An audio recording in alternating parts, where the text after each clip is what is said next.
제가 그 89년도부터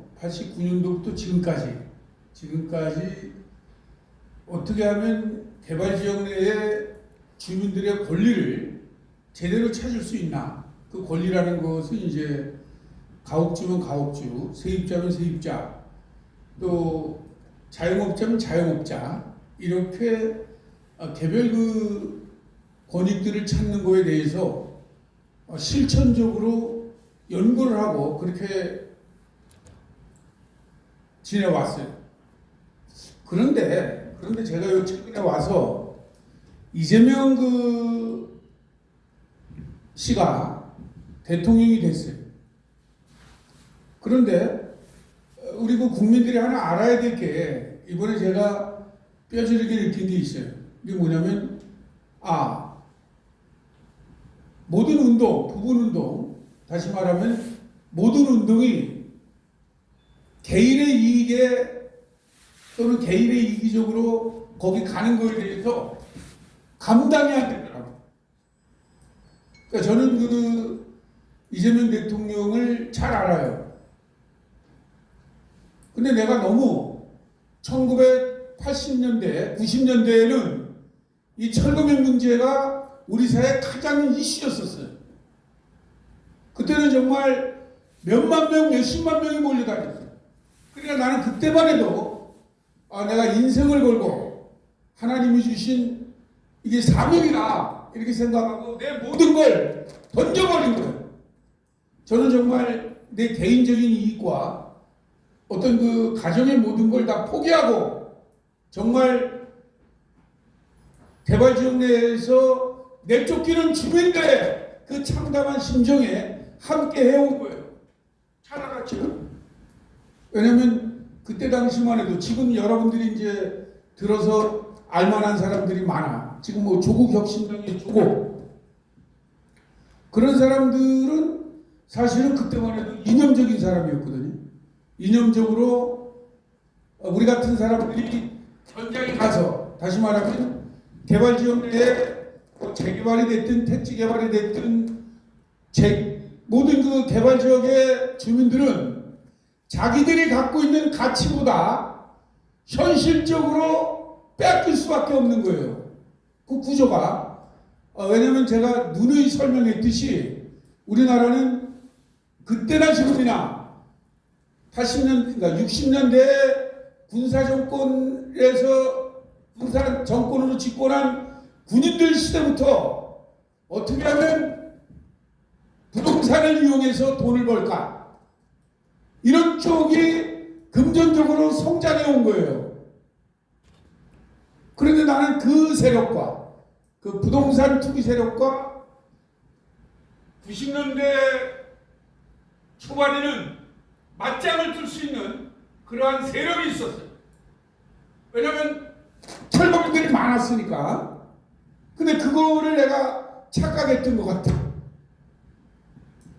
그러니까 잠깐 이제 서두 이 얘기를 왜 하냐면, 89년도에 제가 당시에 집시법으로 구속이 돼 있을 때, 그때 나를 변호해 준 게 이재명 변호사예요. 근데 그때 당시에 이재명 씨가 나를 변호할 때 왜 변호를 했느냐? 바로 사회적 약자를 위한 인권 변호사다 이거예요. 그러니까 인권 변호사가 사회적으로 알려지려면 누구를 변호해야 됩니까? 가난한 사람들, 노동자들, 이런 사람들 변호해야 되는 거 아니에요? 그죠? 그러니까 그때만 해도 그런 사람들, 가난하고 어려운 사람들을 변호하는 게 사회적인 덕망이에요.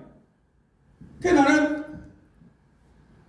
당연히 저는 그때 당시에 철거민 신분이었기 때문에 당연히 그 안에서 왜 내가 살던 곳에서 내 의지에 반해서 내쫓길까? 이거에 나는 초점을 맞춰서 투쟁을 한 거고, 내 주변에 있는 뭐 조국이라든지 이재명 변호사라든지 또 사회 덕망 있는 분들은 바로 자신들의 위상을 강화하고 권력을 잡으려고 뛰어든 거예요.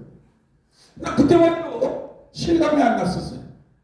여러분, 사회적으로 보면 통치라는 게 뭡니까? 같은 생각을 갖고 같은 방향으로 가는 게 동지 아니에요?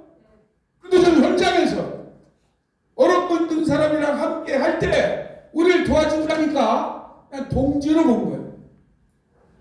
그래서 저는 그 어마어마한 그 군사 정권의 그 서슬퍼런 그런 압박에도 주민들을 뭉쳐가지고 어마어마한 성과를 거뒀어요.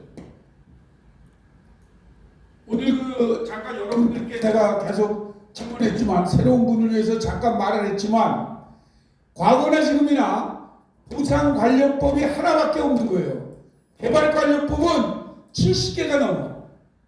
그런데 각종 법으로 개발을 하면서 행정당국자나 정치 권력은 교묘하게 국민을 위한다고 하지만 결국 자신들의 이익을 위해서 있고 현재 사는 주민들의 권익은 하나도 생각하지 않는 거예요. 거저 그냥 공특법, 보상법 하나 가지고 지금까지 우려먹고 있어요.